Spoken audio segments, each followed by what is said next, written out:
Romi Chase. Make sure to check out my Instagram is Romi_Chase. My Twitter is Romi_Chase. My OnlyFans is onlyfans.com/Romi Chase. And my Patreon is patreon.com/Romi_Chase. And my Sex Panther is sexpanther.com/Romi_Chase. And yeah, check out my website. That's that's where you can find everything anyway. It's romichase.com. Your online training workshops, can you tell me about those? Yes.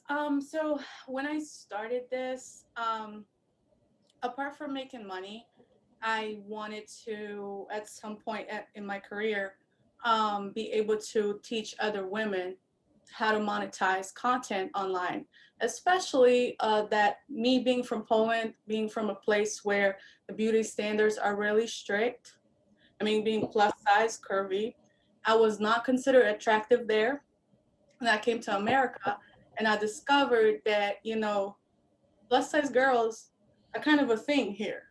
Curves, big booty, big breasts. And so, yeah, I decided to monetize it. And then at some point, I was like, okay, how can I help other women who are also feeling insecure, who don't know their worth? How can I help them monetize it as well? How can I help them um, learn how to embrace their sexuality? You understand what I mean? So Yes, I created a workshop that's basically an hour and a half over the phone with me or on Skype, and I create a customized program for every person individually. It's not like a PDF or a video that's already right. pre-recorded. It's a customized program. So what I do is I reevaluate your social media, evaluate your subscription platforms, and looking for mistakes, for what you do right, what you do wrong, what could be improved. You know what I mean? I'm trying to come up with personalized tips on how to increase your income and exposure online. And yeah, so far it's been very successful. I'm very proud of it. I'm launching my new website very soon. Domain's gonna stay the same. It's romichase.com, but you'll be able to purchase my workshop on there as well. And every workshop comes with free promotions on my social media, which I have like 900,000 followers on Instagram and about 160,000 on Twitter. So yeah, if y'all are interested, definitely check out my workshop and let's get that money. This woman's very busy and very popular, so we thank you for your time. Uh, Without giving too much away with the workshops, are there specific bullet points that people need to know? Uh, well, what I do is I focus on stressing that content creation is a luxury experience rather than a necessity, rather than a quick nut to a porn video that's already posted for free on the Right. tube site. What we do is different. We create custom content for our customers. We personally interact with these people, chat, we hang out, we play video games, things like that. So I need people to understand that this is a completely different thing than just a bunch of porn. I'm not just selling porn. I'm selling a Romy Chase experience. Right. So what I try to stress with my workshop girls, because a lot of times they're like, okay, well, nobody's gonna pay for this, nobody's gonna pay for that. They're scared to charge more, and I try to encourage the thought of, you need to believe in this because what you're selling is actually valuable. It's really, really valuable, and men are gonna pay for it as long as you market yourself as, I would say, luxury. You understand what I'm saying? Yes, So ma'am. that's how my workshop works. I try to explain that this is an experience rather than us just selling a bunch of porn, you know? For you as a businesswoman, is personality more important than sex? Or do you find that the fans, the followers, whatever the politically correct way to say that is, half that watch you had get boned. In my profession, I would say it's definitely extremely important. Okay. The man that subscribed to my OnlyFans, the man that purchased my content, purchased my customs, they come there mostly because of what I look like. Okay, they like the booty, they like the boobs. The quality of my content that I post on my social media is great quality HD stuff. Um, and so they come there based on whether I'm their type or not, but they stay because of my personality. Um, you can't just you can't think that maybe you're hot and you're going to post a bunch of news and make a whole lot of money. That doesn't work like that. You have to put in the work. You have to get these people interested. You have to convince them that you're worth spending money on. So I would say personality is definitely a big thing. Like I would say probably like 70% of the success comes from knowing how to interact with these people. And Yeah. you mentioned good content. Is good content something that's perfectly lit and looks beautiful? Is it more personal? Is it more what? Good content. Well, that's obviously a subjective thing because everybody likes different things. But I would say the most important thing about the quality of the content that you put out is the lighting. Is it overall a good quality picture or video? Because I see tons of videos on Twitter posted for free, grainy, no light. I can't see anything. I don't know if somebody's sucking dick or what are they doing exactly because I can't see anything. It's in the dark. Then there's a lot of women who, don't necessarily put in the work, don't plan out their content. They just do stuff on a whim and it shows. Me personally, I plan out every single video that I shoot. Well, not every single one because sometimes there are these spontaneous Right. moments that you want to capture, but generally you want to have an idea of what you're doing. It goes so much smoother. It's just so much better. It's faster, and then you can focus on like one. Then you rewatch your videos and you can focus on improving things. So yeah, I would say the good content is the quality content, that the content that speaks for itself. Like if I see a picture or see a video, I can tell. Did you get prepared? Did you put on makeup? Did you get an outfit ready? You know what I mean? Is your background nice? Did you clean your house? You know what I mean? Did you did you set up the lighting? People can tell. They can definitely tell the difference between somebody who's not putting in the work and somebody who's putting in the work that's necessary to succeed, I would say. And when it comes to content, is there a good running time length? Something that you're selling as opposed to maybe something you're giving away for promotion? What do you mean? Like, is there a difference or? Uh, I personally believe when you're doing something on Twitter, 10, 15 seconds, you should get your point across. If you're Right. selling.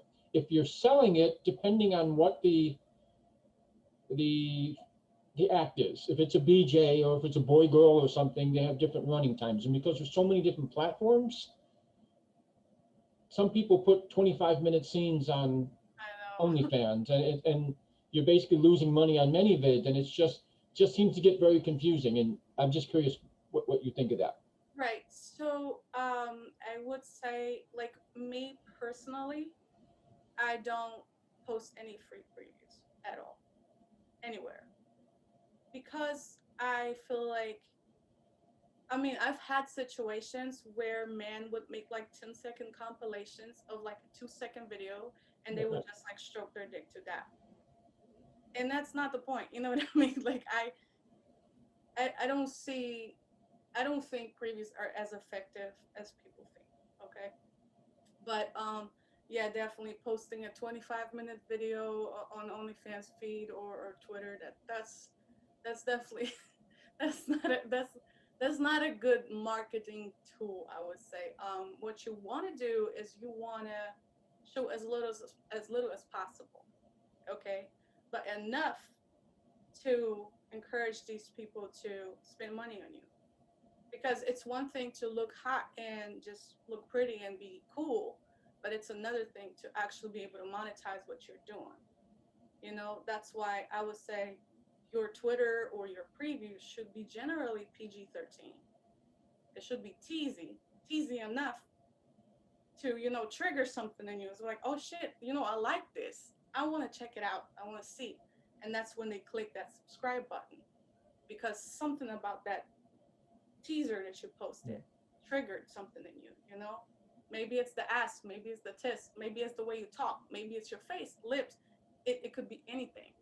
But I would say it is very important to market yourself strategically, rather than just like, oh, I've shot a new video, let me just post that shit right away.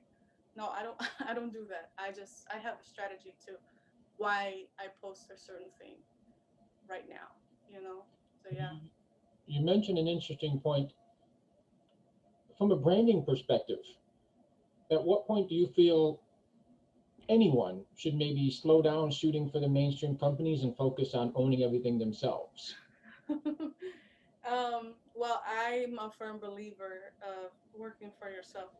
Okay, I I never worked for a mainstream company, and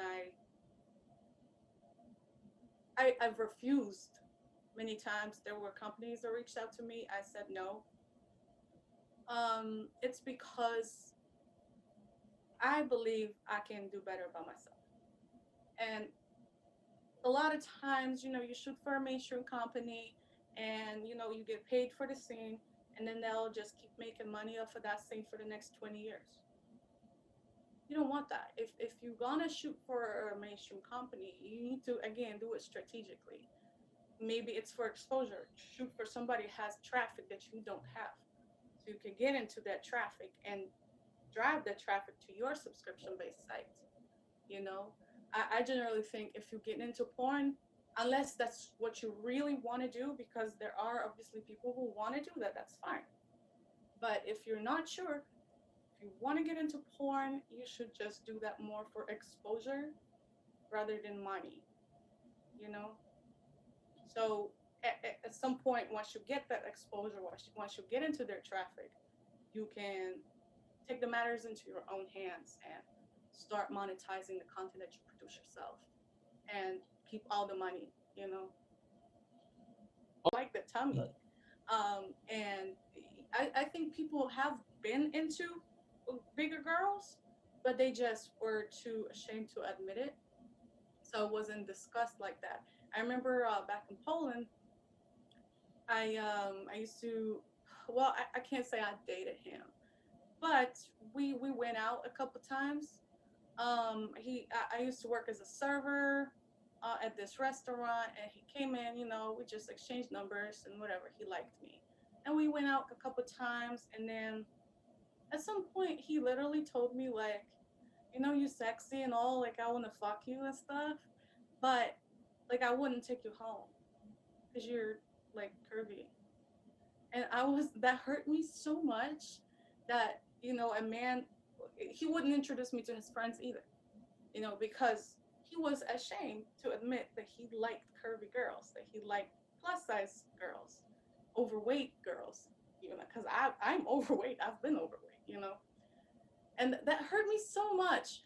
But now I think people are just coming to their senses a little more. The internet, the variety of options is out there that I think people just come into terms with what they like. They're ready to accept it. That's why I think it's such a popular niche. It's not necessarily a new thing. It's been like that. People already been into it, but right now they're ready to finally accept that that's what they're into. And I think that's great. That's really great. It's finally changing. I mean, just look at the media right now. Like we're getting a lot more plus size models in commercials, a lot more minorities, people of all shapes, sizes, colors, backgrounds. You know, it's great. That's what I think. That's what's helping people accept. You know, accept it, that that's what they're into, and that's okay. How has COVID impacted you and your business and your brand? COVID. COVID.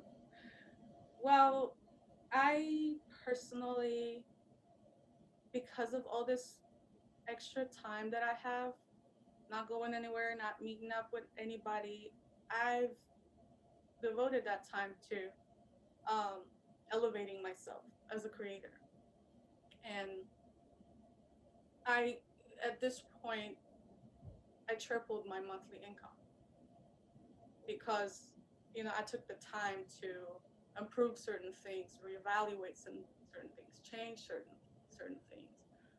So yeah, COVID impacted me positively.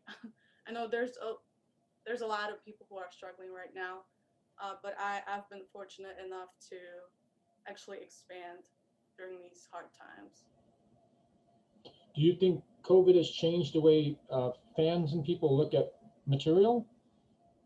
I think it definitely, well, yeah, I think it definitely created more need for this personal interaction. People are lonely. People are sitting home. They can't go out. They can't date new people. You know what I mean? Like, it, they're bored. They get online searching for this personal contact with somebody, and that's what we do as independent content creators. That's what we do. We provide interaction. We provide um, friendship. I would say. I'm there for my fans. I listen to them. There's a free judgment, no judgment zone on my OnlyFans. You can tell me whatever you want, and we video chat, we text. So I definitely think that there's more traffic right now these days because people are stuck at home. They're bored. They're searching for some kind of entertainment. So yeah, I think because of the lockdown and the quarantine, people have been online much more, and that definitely contributed to me, being able to increase my income as well.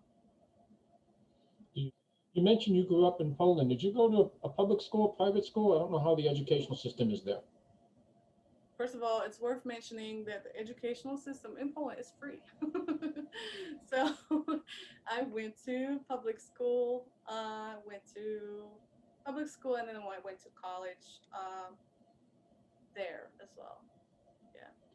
Did they have like first to eighth grade like we do here, and then 4 years of high school?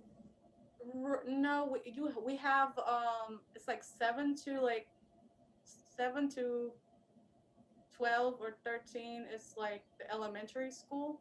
Then 13 to 16 is junior high, and then 16 to 19 or 16 to 20, depending on what you choose. Um, that's high school. 16 to 19 is just regular high school, and 16 to 20 is vocational high school. In elementary school, do you have a favorite subject? I did. It was arts. It's always been arts. I was an artistic person, very creative before. I used to paint and draw and sculpt, but I dropped it like probably around the time I was like 19 years old. Yeah, arts definitely. I know you're really young at that point. Do you have any idea what you want to do with the rest of your life? At that point,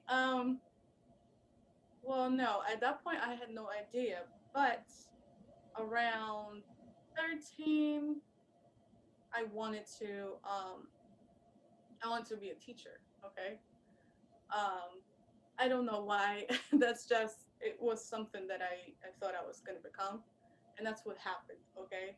I went to college. I studied linguistics. I got my major in English, and then I got additional specialization in sworn translation, and I taught English in high school right before I moved to the States. So yes, I wanted to be a teacher, and I became a teacher. That's what happened. 16 to 19-year-old, you're in school. Were you a popular girl, a loner, a geek, a nerd? I was definitely popular. I always had leadership skills. I dominated uh, in high school. I played sports. I sang. I took part in like drawing contests and singing contests and language contests, and I was yeah, I was definitely a popular kid. Yeah. Popular with the boys? Uh yeah, at that time, yeah, I think it was more mostly because I was popular that I was attractive. I seemed attractive to them. Um but yeah, you could say that. You could say that. Did you send your boyfriend sexy pictures and all that? At that age, at 16, yeah, I did. I definitely did that. Did they swear to you they wouldn't share them with anyone, but they did anyway? Well, nobody ever like shared it. I don't think, at least I'm not aware. I never had like any kind of scandal or anything in high school. But no, they didn't really say anything. They just, we just texted. I mean, at that point, it was no, we didn't text actually. That was on the internet. It was a little online communicator called Gadu Gadu back in Poland. That's what we used. That was like a messenger back then. That's where we shared the pictures. I don't think I didn't have a smartphone until I was like 19. No, 20. Yeah. I got my first smartphone when I was 20. You So remember that's, the first, I'm sorry to interrupt you. no, I was just saying that's when I would like probably like sext over the phone and send pictures and stuff. But yeah, like I remember actually taking a picture with the actual camera and uploading them to the computer to then send it to whoever, through the Gadu Gadu messenger app. Do you Yeah. remember the first time you saw something adult related? A movie, a magazine, something on the internet? Can you repeat that? I'm sorry. Do you remember the first time you saw something adult related? I do. I was probably like 11. Uh, yeah, I was 11. I remember back then people used to watch porn on TV. Like you would pay for a Right, channel and then you could right. watch porn on TV. And it would like be censored during the day, and then like at night you can like pay to like unlock it or something. So that was one of the first things I saw. I remember I went into my parents' bedroom and I was just, going through channels and stuff. And first of all, I wasn't allowed to be there. Okay, let's just say that because I should have not been in that room, but I did sneak in, and because they had like a really comfy bed, and I just wanted to, chill. I had no intention of, going through their stuff, but I did, start flicking through channels, and I definitely saw like some sort of like one of them cam shows, but it was on TV. Understand? Like the girl in like sexy bikini, she's like Right, with the right. phone, and she's like encouraging you to call her and stuff. So that was one of the first. That was I think that was the first thing I saw. That was like adult